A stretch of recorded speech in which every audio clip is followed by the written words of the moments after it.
Welcome to Jazz Zone Together. We're extremely pleased to be joined today by an award-winning composer, arranger, saxophonist, and educator, Rick Hirsch. His writing skills have had his music performed around the globe by ensembles at every level. Now I'll bring in Dick Dunscomb to conduct our interview with Rick. Dick, take it away. Thank you, Bob, and welcome, Rick. It's so wonderful to see you again. I'm thrilled.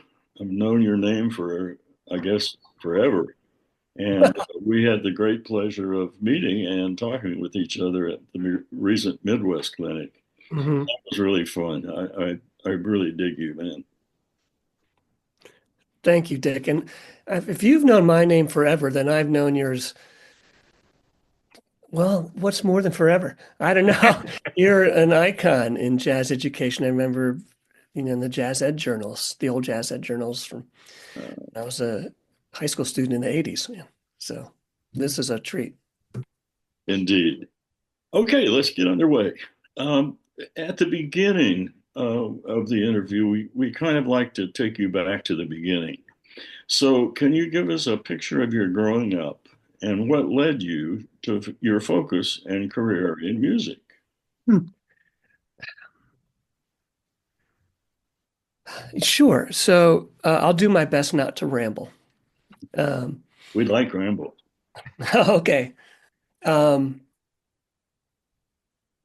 I grew up in Delaware, and neither of my parents were musicians, although my dad has always been just a huge music fan, has had broad tastes or continues to have broad tastes in music, and so there was always a variety of stuff playing at home, whether it was Roy Clark or Frank Sinatra or the Everly Brothers, uh, you know, um, the Coasters. What else do I remember? Um, uh, and Spike Jones, of course, was in there. So, so that's kind of the household I grew up in from a musical standpoint. You know, I started saxophone in fourth grade because that was when we started an instrument. You get to pick an instrument, but sometime in high school, saxophone was just something I did, and then at some point in high school, that became more important to me than baseball. Mhm. Um, And I think it was when I got into the high school jazz band somehow. And after a pretty short amount of time, I realized I didn't really know anything. And it was pretty fun and challenging. So I got a teacher named Bill Byerly. And Bill was great for me or Mr. Byerly was great for me because he um, he was very gentle and just kind of gave me some tools. Like I came to him as a 14 or 15-year-old and said, I want to learn how to improvise. And he gave me a couple tools, gave me a Jamie Aebersold record, and it was the record, right? It was like volume one, uh, in the book. And he said, and he gave me some Xeroxes out of the Omnibook, which Charlie Parker Omnibook, which I had not been aware of. And I just kind of got into both of those tools after a while. And I don't even remember what we did in our lessons. Other than just hanging out, but he just kind of said, here, go, have fun. And I did have fun and I just got more and more into it. And I didn't plan on having a career in music. I mean, I knew by the time I was about 16 or 17 that I wanted to be in the Tonight Show Orchestra with Doc Severinsen. Because Ernie Watts was in there and he was a Delawarean. He was from Wilmington, Delaware. So I was like, well, if Ernie can make it, maybe I can get in there someday. I went to college at the University of Massachusetts in Amherst, um, with no intention of being a music major. Um, I just knew they had a good jazz band and a good marching band, which were two of my interests. And it was a big school. I didn't know I wanted to study. And so I went there. And then at some point, you have to declare a major. So I got a BA in music. I've had some really great teachers there. Um, Lynn Clark was my saxophone teacher. He's a complete classical saxophone teacher, but he was very caring and instilled some really important musicianship fundamentals. My jazz director was Jeff Holmes, and Jeff is still teaching there amazingly. He's incredible. Um, he for me was just a model of what a complete musician was because he was and then some because he's I don't know if you know Jeff, but he is an excellent trumpet player. He can play lead trumpet. He can play jazz trumpet. He's a great piano player. He can play drums. And he's an incredible writer, a composer, arranger. And I was like, wow, that I hadn't really met anybody like that. And but then I had 2 years of studying with Yusef Latif because he was on faculty there, and that was hugely influential to me. But again, I still had no intention of, I didn't know what I was going to do. And so I guess the long and short of it, Dick, is that I just kind of kept following my interests and then and would just kind of, if there was something that interests me, I would work at it and find people to do it with. And then eventually I started to get paid. That's a That's good the long and start. short of it. And well, really, before I was getting paid, I did go to Northern Illinois University. So my wife, or my girlfriend at the time from UMass, who's now my wife, and she, after college, she went to Madison, to the University of Wisconsin, to do a PhD in molecular biology. So I tagged along, and while I was there, I thought, man, maybe I should go back to school. So I went to NIU, which was just about 100 miles from Madison. That was a great place for me. Ron Modell is still a friend to this day. He was such an important person in my life. Tony Garcia too. Tony accepted me, but I never got to be his student directly because he went on to Northwestern University as I was coming in. But we have been in touch, and he's been an important mentor to me through the years as well. So I guess that's the long and short of it. Wow. Yeah, you had two of the best with Ron Modell and Jeff Holmes. Entirely different approaches, but both Yeah. both superb educators, and it shines through with you. So we know that you've spent several years as a copyist for some of the biggest names in the big bands. That's a career that's sort of invisible yet very critical. Can you give us a picture of how you got started and maybe some stories about that? Yeah. So 1993, I'm in at NIU in the fall of my first year of grad school, and my brother was anyways, through some connections, I was able to buy an academic version of Finale 3.0 because at this time, Finale it cost like $600 for Finale. And I think if you had some sort of academic credential, you can get it for 200. So I got Finale 3.0 on my Mac SE30 computer, which, I mean, the monitor is like a 9-inch screen on that. But I was like, great. And I don't know. I just kind of I was into computers. I had Deluxe Music Construction set when I was younger, which was an very early music app on the Apple platform. So I was interested in this Finale thing and started using it to prepare my own music for for assignments at school or and I started copying music for some of my class and friends and then for some of my professors.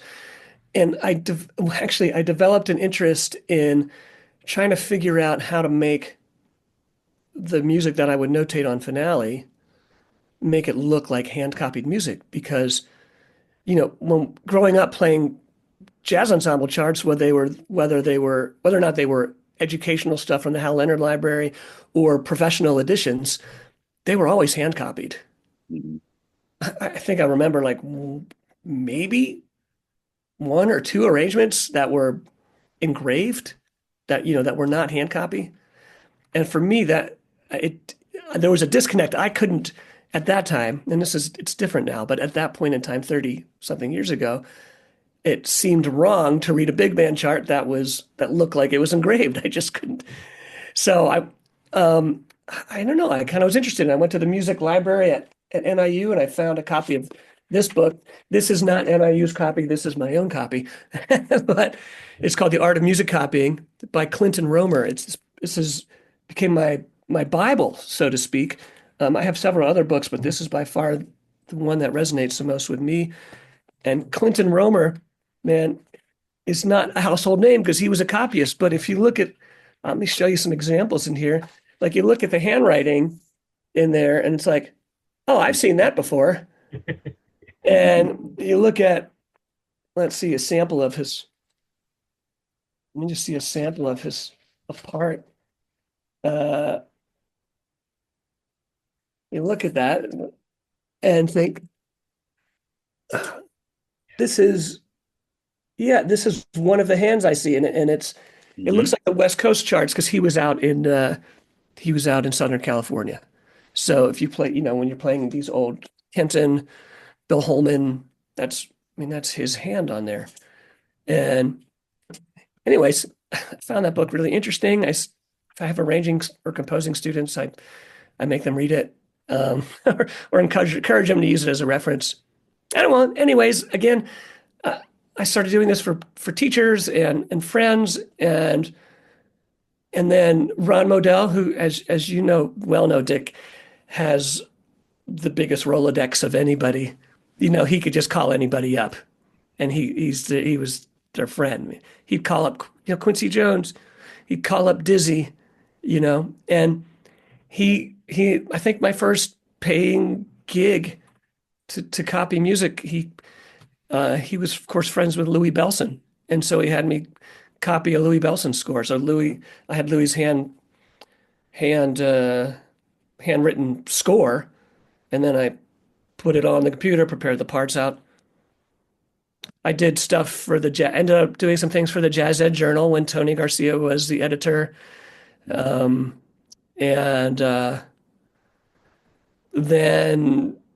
I met Miles Osland. I'm sure you know Miles from the University of Kentucky. I met Miles at Midwest in, maybe 1998 or something. I was there with Yusef Latif, my former teacher, and I was at Yusef's booth. He was exhibiting his assorted publications, his compositions, as well as his repository of scales and how to improvise soul music, his books. I met Miles. Miles and I struck up a friendship, and then a year or two later, he commissioned Bob Mintzer to compose a saxophone quartet for Miles's professional quartet, the Osland Saxophone Quartet. And Bob said, "Do you got a copyist? Do you have someone who could, do the copy work?" And he said, "Yeah, I got this guy now in Pennsylvania." By that time, I had moved to Pennsylvania from Wisconsin. And, so like Dick and Bob, these things just happen, right? You follow your nose. I like this, and someone finds out you can do it. And then you do a decent job and are on time, and it leads to something else. And I ended up copying a whole bunch of things for Bob Mintzer. And then in about 2005, he got Sibelius, so that put me out of work with him. But then a couple of years later, Toshiko asked him for a copyist. So he put Toshiko Akiyoshi in touch with me, and I got to do a couple of things for her. And that was working for both of them was just a huge part of my self-study in composing and arranging, because Bob would send me his scores, whether it's a saxophone quartet or a big band, because I think I did a couple quartets for Bob and some big band stuff as well as an orchestral piece. But he'd send me his scores, and I would just prop them up at my piano keyboard, and I would just put my hands on them. I would try to figure out what's going on partially because I wanted to know, but partially because I wanted to know what it was supposed to sound like. And if there was something that sounded, maybe incorrect to me, if an accidental were forgotten or whatever. And I put them on the computer and then I would call Bob up. I would have like this long list. He would FedEx me his score, just his handwritten score. I'd get it. I'd spend the time on it. I'd put it in the computer and then I'd have this long list. And I'd call him up and I'd say, Bob, measure 6 in the tenor. Second beat, is that an F natural or an F sharp? And he'd say, no, that's supposed to be an F natural, just how I wrote it. I was like, okay, cool. You can say that's just how I hear it. So great. Well, how about the alto? Is that supposed to be an E flat or an E natural? Oh, he's like, oh, that's an E flat. Good catch. So I don't know. I was picky Ricky for him, I guess, but it didn't seem to annoy him because he called me again. So that's I mean, that was that. Toshiko was really probably my last copy work client. After that, I just got involved with other things and I wasn't seeking out that type of work and wasn't really accepting it because I was doing more of my own writing. And so I was my own copyist. Mhm. And, 15 years ago, I started my own publishing company. I had a handful of things published with Walrus Music with Danny Beher from about 95 up to 2010. And Danny's catalog was awesome, but it had such great writers in there, Bob Florence and Matt Kattengub and Tom Kubis and all kinds of other people who were just prolific and had these amazing reputations, well deserved. And I was just some punk with I don't know, a dozen tunes in there. So my stuff just got completely lost and no one heard of me. So I just didn't sell anything, which that's no fault of Walrus's. It's just the reality of the situation. So around 2010, I felt like, man, I know people like the music I write. I feel like I think I'm just going to publish it myself. And so I called Danny, and he was cool. And so when I started my own publishing, I also felt important that the product I delivered was at the same quality level, both musically and just with the presentation, uh, uh, as those of the big boys like Ken Dorr and Hal Leonard and Alfred. And I'm now a composer for Alfred, but the lion's share of the music that I write that is published by me. So I'm the head copyist for that. So I'm not really seeking copy work for anybody else. And I don't publish other composers, man. It's just Hirsch music, and it's just anything that I write. I don't want it. I don't want the publishing to be that big a part of my life that I'm managing a publishing company with other people. But I tell you what, it's a good thing that I didn't know what I didn't know about publishing when I pulled out of Walrus and started my own. Because, oh man, dealer discounts. Wait, I'll have to give you a discount. How much? And all of that was, and there were many dealers who were super helpful to me along the way. Trying to get it straight. Stanton's was a big help in Columbus, Ohio. The guys at Jazz Lines are great. Marina Music, J.W. Pepper. They've been hugely helpful in including me in on how things work. So that's that. I don't know if I answered your question or not, but Absolutely. And I think you've stirred up our publishing friend here, Bob. He's chuckling at your reference to being a publisher. yes. And Bob, I was just looking at your catalog briefly before I got on the Zoom, and I saw that you publish a tune by my friend Phil Lowen, who in our monthly reading band here in State College, Pennsylvania, I play lead tenor and Phil plays second alto. He sits right next to me. I didn't realize that he was I didn't make the connection there. So that's really cool. Right. Cool. Right. Because you can take only so many titles from him at once. Yeah. I know how it works. Yeah. Yeah. Cool.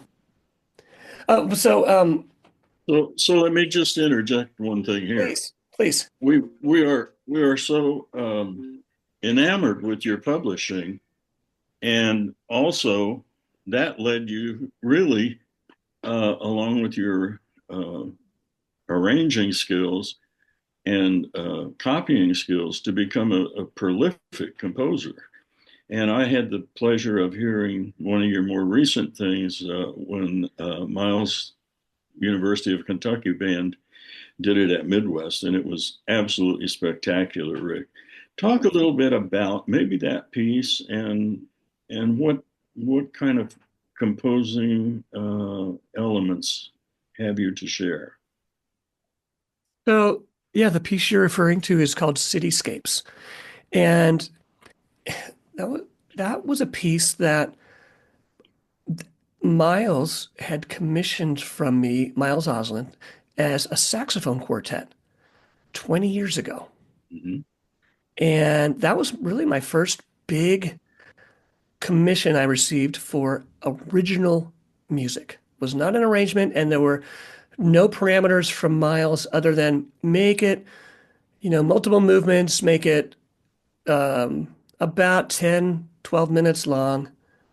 And the improvisers in the quartet are on these books, sort of thing. That was it.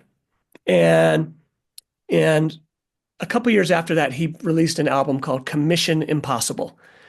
And it was a 2 CD set of music that the Osland Saxophone Quartet had commissioned. And so there was music from Bob Mincer, Gordon Goodwin, Mike Mower, who's a British composer. He had this group called Itchy Fingers, I think, and Walt Weisskopf. And somehow, Cityscapes, my piece, was the lead-off track on CD1. And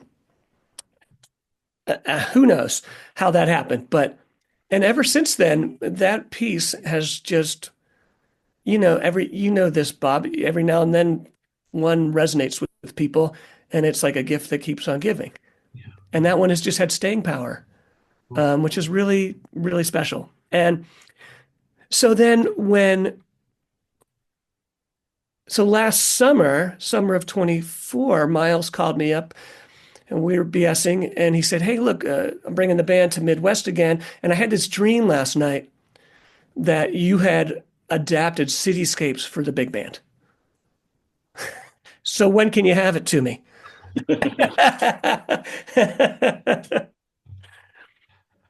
So that was that. So, I mean, it was, in many ways, it was an orchestration of a saxophone quartet piece I had composed 2 decades ago. So it was fun to get into my old score and realize, how did I even write that? How did I think of all that stuff? I don't know.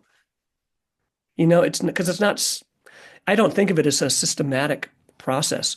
I'm sure I have my methods, and maybe after I'm gone, someone will figure out what they are.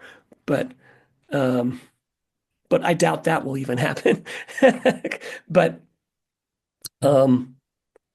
most of the music, not most of the music, I should say that truly the number one catalyst for me to write music, whether it's arranging or composing, is for my own groups. And by that I mean the big band I play in once a month that I'm the musical director of, or I was involved with a wedding band for a long time, and we had a 4-piece horn section. So I arranged, like a couple hundred charts for the horn section, and to my own groups that I teach. And we may get to this a little later in the discussion, but I have the saxophone ensemble program that I started, and I write just about all the music for them. And because I just try to think, well, what would be fun for these kids to play, or fun and rewarding? And I look around and I can't find it, or I find it, but I don't find the arrangement interesting or to my aesthetic. And I think I have a pretty strong aesthetic sense. I know what I like, and I know what maybe doesn't catch my imagination, and so I just end up taking the long way and making my own versions of it. Somewhere along the line, again, kind of like the copying, I would arrange for friends and whatnot, and then people started asking me for my own, so then I started getting people commission me to write music. I forget what the question was, Dick. I'm sorry. Me too. So let's just go on and talk a little bit about your sax ensemble. How'd that start and what's going on with it now? Okay, so I've got three. Well, I've got one large saxophone ensemble and two subsets of it. So the large group usually has somewhere between 16 and 20 kids in it, between grades 7 and 12. Altogether, this is an after-school program. I'm not affiliated with any school. I rent space at a church downtown in State College, and which is a lovely, lovely community. This church. It's not my church. I'm actually Jewish. I don't go to this church, but they're really lovely people. So I rent a space from them, and I have kids who get together for an hour a week, and we just play saxophone music and have fun. But like any program, and it could be a college program or a school program, you have kids whose interest spans the spectrum from I'm in it because I play saxophone and it's just fun to a kid who is now a freshman at Northwestern, and I'm sorry, at Eastman in jazz studies, another former student who's a sophomore at North Texas in jazz studies. So kids who are really, gung-ho about it. But we all work together, and I interspace the kids, like high school kid, middle school kid, high school kid, middle school kid. So they're, the 12-year-old is rubbing shoulders with the kid who's about to go to Eastman. Mm-hmm. And it's fun. And I have two auditioned groups from within that, sort of like the varsity auditioned group and the JV auditioned group. And because there are those kids who want more. They want to sink their teeth into harder music, into just playing more repertoire, you understand. Mm-hmm. But the way it started was, I think it was in 2017. I never even fancied myself a saxophone teacher. I was teaching privately, but I would teach saxophone students, and I would teach improvisation to any instrument and some music theory, because I think of myself more as, in a broader sense, as a jazz improvising creative musician than a saxophonist per se. I'm not a virtuoso saxophonist by any stretch of the imagination. There are lots of people who play a lot more horn than I do. But I felt like I liked teaching ensembles. I always like when I get called out to teach like an honor band of some sort, honor jazz band, and work with the group. And I thought, well, actually, let me back up. I forgot. So maybe 10 years ago, maybe a dozen years ago, I met this young, really great saxophone teacher down near Harrisburg, Pennsylvania, which is about an hour and a half, hour, 3/4 from me, named Oliver Fairley. And he had this saxophone ensemble that he coached called the Sax Alliance. It was maybe 5 or 6 kids, and they were great. And so I picked his brain. How'd you do that? What is that? And I just thought that was cool. I thought maybe I can do something like that. So I basically just pulled from my private students. This was maybe 7, 8 years ago. And I had a kid who was a 12th grader, triple all-state qualifier, meaning he qualified for all-state jazz band, all-state band, and all-state choir, in Pennsylvania. Another kid who was a 10th grader who was just on that same trajectory, diamond in the rough. And then I had three or four 8th graders who weren't sure which end to blow in.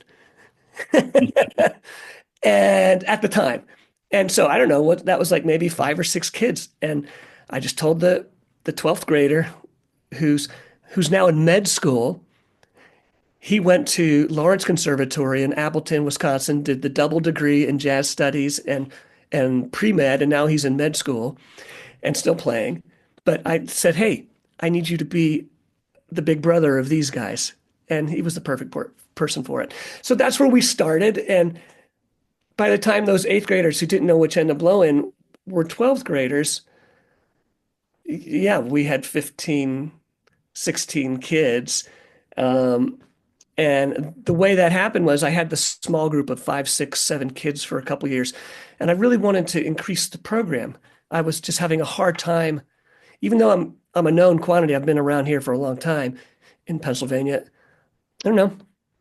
Had a hard time getting traction with some of the more advanced students. I was like, all right, I'm going to start a camp because this isn't a college. I mean, I live in State College, which is where Penn State University is. So education is a very, and an enrichment are just very supported by parents in this community. There are all kinds of camps for anything, space camp or cooking camp or calculus camp or, whatever your interest may be, Zoom camp. So I thought, well, I'm going to start a saxophone camp. So I did a saxophone camp, just half-day camp for a week in June before the kids all went on vacation. And I had my former students who are now in college. I had them as my co-teachers. They were my faculty. And I had 20-something kids there. And all of a sudden, I doubled my enrollment in the fall.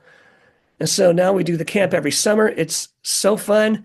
The kids highlight every summer, 2 highlights every summer for the kids at camp are number one, the saxophone petting zoo, which is when our local saxophone tech, who's an octogenarian and a great raconteur, loves to tell stories, has all kinds of horns, man. I go to his house and there are just saxophone cases lining every room, lining the corridors. Man, it's crazy. And so he'll just set up, 15 saxophones. We meet at this city park in the wood. It's in the woods. So we meet outside. We're under a pavilion. He sets the saxophones all up. He tells stories about each one. And some of them are, bizarro horns from from Czechoslovakia, 1947, or this Selmer from 1922, or some modern horn with a high G key on it. And he tells the stories, and then we just set the kids loose and they get to try them out. And it's just cacophony. They're just honking on all these horns, having a great time. So that's like number one. And number two for them is when we play saxophone Jeopardy. So, oh, cool. Anyways, it's really become the centerpiece of my teaching. I have maybe eight weekly private students, and then the saxophone ensembles. And most of the kids I teach privately are in the saxophone ensembles, but not all of them, and I don't require it or anything like that. So I feel that the ensemble's fun because as a teacher, it's a great way to reach more saxophone players, but it's not nearly as expensive as taking private lessons for the parents, because private lessons are expensive. This is much more economical. And, not every kid wants to take private lessons,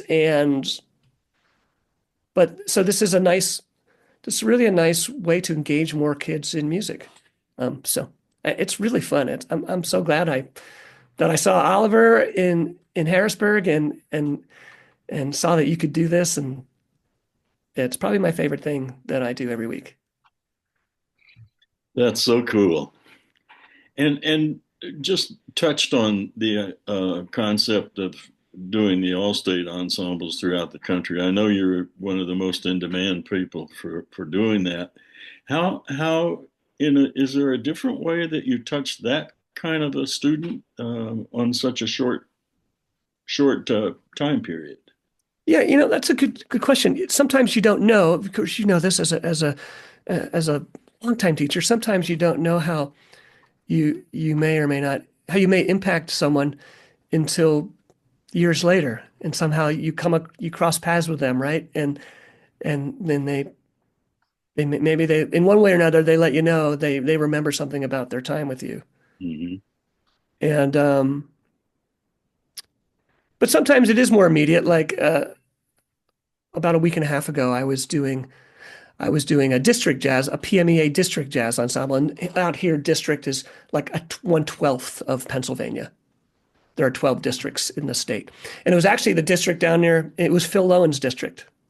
Well, actually, it's the same district I'm in, but it was down. He lives about 45 minutes from me. It was down near where Phil lives, and it was a short. This was an exceptionally short event because it was already shortened. Instead of coming in Thursday evening and then all day Friday, concert Saturday, we didn't even start until Friday morning. It was just the way they structured it, which was fine.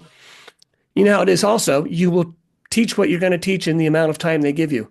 If they give you 3 days, if they give you 1 day. And we were to have the concert, late morning on Saturday, but there was some snow and ice coming in. So about 11 o'clock Friday morning, they said, all right, concert's tonight. Everybody call your parents. Let them know. So it was 1 day. It was like, 9 to 5 of rehearsals, 9 to 6, I don't know. And then the concert that night. But about a week ago, so that was a week and a half ago. So then a few days later into the next week, I got an email from one of the high school teachers who had a handful of kids in my band. And she said, just so you know, February 19th is now Rick Hirsch Bobblehead Day. It's on the calendar for next year. And I was like, I don't even know what that means or where that came from, but it tickled me. So I think that just tells me that a mission accomplished. The kids had a great time. They had fun, and by my definition, that means they could relax. They it was not a stressful learning environment for them. It's stressful enough just to be around kids from all these other schools who you probably don't know, and especially if you're that kid I'm the only kid from my little rural high school here, and you may not know anyone. So I just want kids to feel like this is a safe zone. We're all here because we're some stripe of jazz band nerd, so we're all doing the same thing. And that they had fun with the music. The music, they didn't, I think the music caught their imagination. And maybe we did it in a way that was fun, not in a way, and musically rewarding and challenging, but not in a way that was made them fear messing up. Right. I think you're the perfect person to ask this next question too. How do you view the state of jazz education, both in Pennsylvania as well as throughout the nation? Okay, so what I'm finding in Pennsylvania and where I live, I'm right in the center of PA. And, the major metro areas are the southeast, so greater Philadelphia, and stretching up the Delaware River into the Lehigh Valley, which is Allentown, Bethlehem, and then a little west to Reading, Pennsylvania. So probably, I don't know, 75% of the state's population is there or something like that. Maybe or 2/3, maybe 60%. And then in the southwestern corner is Pittsburgh, and in the northwest is Erie, which is not huge, and then everything else in the middle is you have a handful of college towns and then a lot of rural, a lot of farmland, a lot of state land, state park, state forest. So what I'm leading to with this is that most of the schools I interact with, now State College High School is an exception because it's a university town with a major university. So our high school is in many ways comparable to what you will find in suburban Philadelphia, suburban Pittsburgh, so on and so forth. But all the other schools are small, the rural, often, struggling economies. And I think in a big way, the teachers are just like what I was saying about what I do. They're just trying to have the kids engaged in music. Um, and I think that many of the teachers I encounter, and really actually most of the teachers I encounter at any type of school demographically, are trying to do their best that they can do and do their best by their students. Now, that said, I think a lot of them, and these teachers would second this emotion. I feel like a lot of them are not sure how they're doing their best, but they're not either they're not jazzers, like they grew up playing flute or some non-typical jazz band instrument, right? I'm talking about the teachers now. Um, and or they haven't had the opportunities for the continuing education to get more jazz pedagogy. So I feel like I would our music ed programs in Pennsylvania, which are so strong in so many ways, I think could stand to beef up their their preparation of their music ed students for teaching jazz and what they're now calling contemporary or commercial music, rock music, basically, right? I mean, that's becoming more of a thing. More schools are getting rock band, which I think is great. You're trying to engage kids in music. And rock and jazz, there's a whole lot of overlap there pedagogically.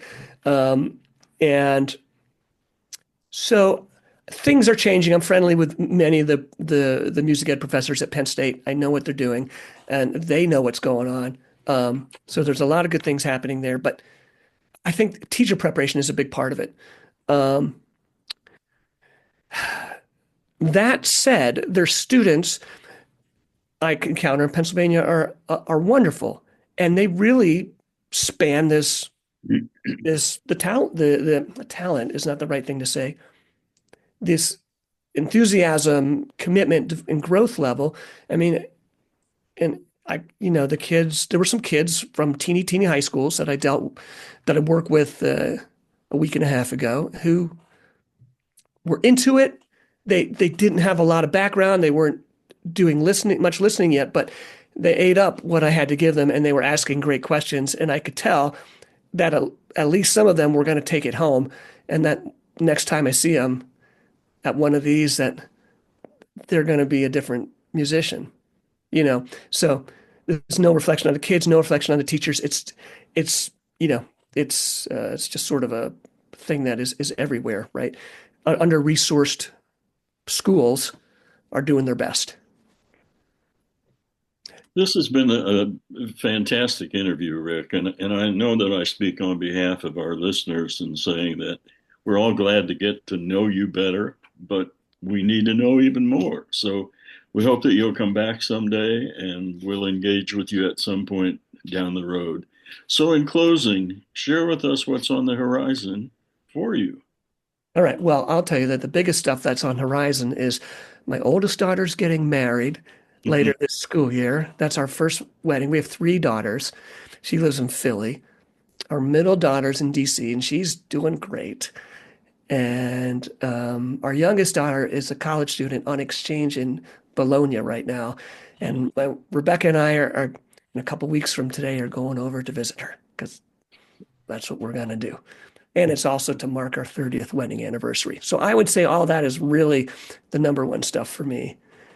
But if you want me to get into the weeds of my musical projects, my biggest thing right now is I'm in the final stages of mixing brand new recording of my big band. And my recording big band is called Rick Hirsch's Big Old Band. So it involves some of the folks who live out in central Pennsylvania who I play with a lot, involves some of my friends who used to live here, now live elsewhere, and whatnot.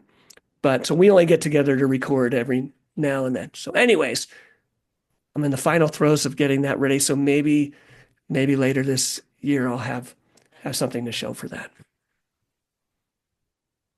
Great. Well, as I said, man, it's been fun, been great. And in the words of Ron Modell, we love being here with you. Dick, it was a a joy for me to share this with you and everybody. And I hope it was not too boring or interesting or uninteresting or rambling. Everybody has such an interesting path. It's not linear. It's not. And so, an honor to spend this time with you both as well. Please, Dick, give my regards to Jackie. I sure enjoyed meeting her when I met you guys at Midwest in December. And she said to send the same to you. Thank you very much. Thank you so much, Rick. Very insightful time. To our viewers, thanks for joining us for this Jazz Zone Together interview. Please check out our entire library of extraordinary interviews. We know you'll find them of real value to your program and to your students as well. Watch for updates as we're adding new interviews regularly. Have a great day and keep making music.